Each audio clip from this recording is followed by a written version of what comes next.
Selamat pagi rekan-rekan semua. Pagi. Terima kasih sudah hadir hari ini. Kita lakukan sosialisasi terkait SOP pekerjaan di area stockpile, khususnya yang sudah kita susun di dalam JSA. Stockpile ini adalah area kerja yang aktivitasnya tinggi.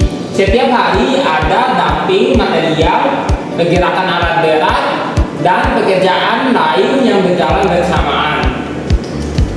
Artinya potensi bahaya di sini cukup banyak dan bisa berubah tergantung kondisi lapangan.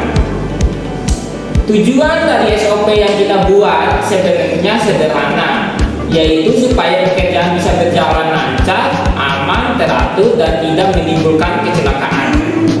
SOP ini bukan untuk mempersulit pekerjaan, tapi justru untuk melindungi kita semua yang bekerja di area ini. Dari sisi keselamatan kerja, SOP di area stockpile itu disusun berdasarkan bahaya yang sudah diidentifikasi di JSA. Salah satu yang paling utama adalah longsor material. Di SOP sudah jelas bahwa pekerja tidak boleh berada terlalu dekat dengan tebing material dan alat juga harus menjaga jarak aman. Ini karena material tidak selalu stabil dan longsor bisa terjadi tanpa peringatan. Kemudian terkait pergerakan alat berat, SOP mengatur bahwa semua pekerja harus berada di jalur aman dan wajib terlihat oleh operator.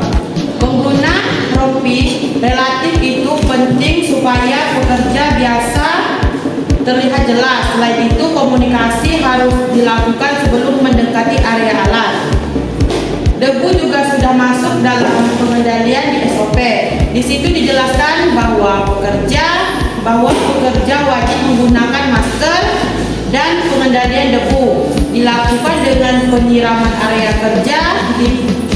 Ini penting karena debu tidak hanya berdampak pada kesehatan, tapi juga mengganggu visibilitas. Untuk kondisi permukaan SOP mengharuskan adanya pengecekan sebelum bekerja. Pekerja tidak boleh langsung masuk ke area tanpa memastikan kondisi tanah aman. Ini untuk menghindari resiko amblas atau tergelincir. Dan untuk potensi kebakaran di SOP juga sudah diatur bahwa setiap identifikasi seperti panas atau asap harus segera dilaporkan. Tidak boleh menunggu atau mengabaikan kondisi tersebut. Perlu diingat, SOP ini dibuat berdasarkan kondisi nyata di lapangan. Jadi setiap poin di lapangan itu ada alasannya. Tugas kita adalah menjelaskan, bukan mengabaikan.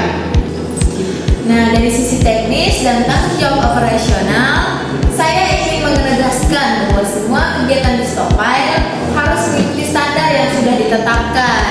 SOP dan JSA yang kita gunakan selalu melalui proses evaluasi, termasuk dari sisi keselamatan dan teknis. Jadi bukan dibuat sembarangan, semua sudah mempertimbangkan kondisi di lapangan, jenis material, serta aktivitas yang terjadi di area stockpile.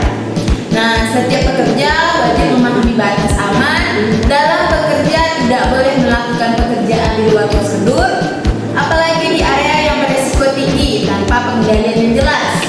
Jika dalam pelaksanaan ditemukan kondisi yang berbeda dari perencanaan, maka pekerja harus dihentikan sementara dan dilakukan evaluasi. Nah, ini penting supaya kita tidak memaksakan pekerja dalam kondisi yang tidak aman. Saya juga ingin mengatakan bahwa disiplin terhadap SOP itu bukan hanya tentang tanggung jawab pengawas atau KSE, tapi tanggung jawab semua pekerja. Nah, setiap orang punya peran untuk menjaga keselamatan di area bekerja. Kita tidak hanya mengejar produksi, tapi juga memastikan bahwa semua pekerjaan dilakukan dengan aman dan sesuai aturan. Karena jika terjadi kecelakaan, dampaknya bukan hanya ke individu, tapi juga ke seluruh operasional. Kalau dari pelaksanaan di lapangan, SOP itu sebenarnya sudah jelas. Tinggal bagaimana kita menjalankannya dengan benar. Sebelum mulai kerja, kita wajib ikut safety briefing. Di situ biasanya dijelaskan kondisi area di hari itu, termasuk potensi bahaya yang mungkin terjadi. Jadi jangan dianggap sepele, karena itu jadi ajar kita sebelum mulai kerja. Untuk penggunaan APD itu wajib dipakai lengkap. Helm, sepatu safety, rompi reflektif, dan masker harus digunakan sesuai ketentuan. Jadi penting untuk melindungi diri kita dari risiko yang ada di lapangan. Saat bekerja di area stockpile, kita juga harus mengikuti jalur yang sudah ditentukan. Jangan berjalan di area yang bukan peruntukannya, terutama di dekat alat berat yang sedang beroperasi. Kalau melihat kondisi yang tidak aman seperti material yang berkondisi longsor, debu yang terlalu tebal, atau tanda-tanda kebakaran, harus segera dilaporkan. Jangan menunggu atau berharap untuk orang lain yang melapor. Selain itu, komunikasi juga harus dijaga. Di lapangan, kita tidak bekerja sendiri, jadi harus saling memberi informasi supaya semua bisa bekerja dengan aman. Kalau SOP ini dijalankan dengan benar, sebenarnya pekerjaan kita bisa tetap lancar dan risiko itu bisa dikurangi. Jadi intinya bukan sulit, tetapi harus disiplin. Nah, sekian video sosialisasi dari kelompok 2. Mohon maaf apabila ada kata yang salah. Sekian dari kami. Wassalamualaikum warahmatullahi wabarakatuh. Dadah.